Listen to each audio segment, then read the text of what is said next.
ఆ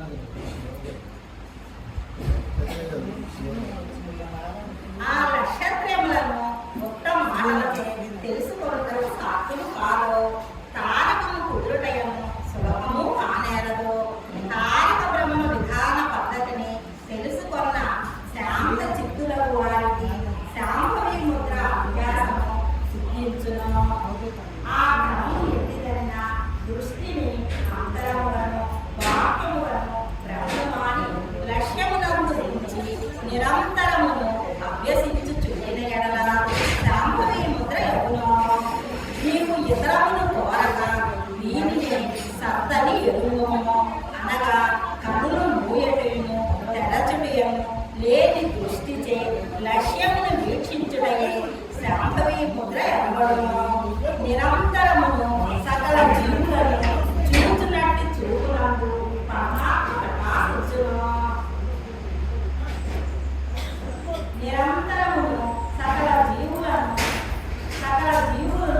చూచునట్టి చూపునందు పరమాత్మ ప్రకాశించును.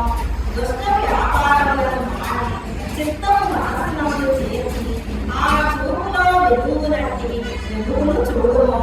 బుద్ధిమంతులు పూర్ణిమా దృష్టిని స్థిరముగా నిలిపి చూచుటకు నరులకును దేవతలకును రాక్షసులకును సాధ్యము కాదు. పూర్ణిమా దృష్టిచే చెంచలం లేక చూచువానికి అసాధ్యం ఎదురు లేదు.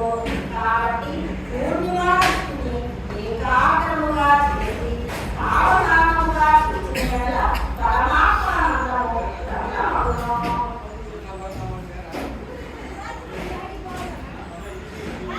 పూర్ణిమా దృష్టిచే చంచలము లేక చూచువారికి అసాధ్యం ఎదురు లేదు.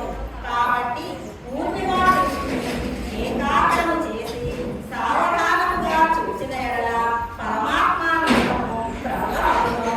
ఆ సమయమునందు స్థిర చిత్తులై చూచిన ఎడల మహాజ్యోతి మండలము కానంబడును. ఆ సమయమునందు స్థిర చిత్తులై చూచిన ఎడల మహాజ్యోతి మండలము కానంబడును.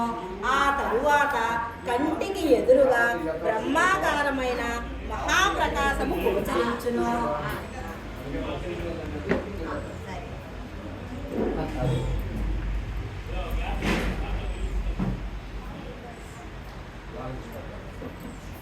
కాబట్టి పూర్ణిమా దృష్టిని ఏకాగ్రము చేసి సావధానముగా చూచిన ఎడల పరమాత్మానందము ప్రబలమగును.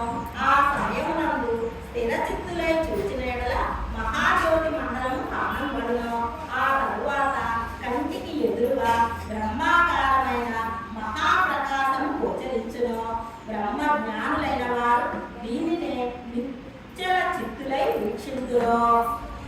ఇది పరమ రహస్యమైన కేచని ముద్ర ఎనబడును. అంతర దృష్టి చేత మనస్సును వాయువును ఒక్కటిగా చేసి చంచల రహితులై చూచువారు జగద్గురు అని ప్రసిద్ధి ఉండును. మనస్సును వాయువును ఏకము చేసి చెల్లింపక చేయవలన అసాధ్యమని చెప్పుదు.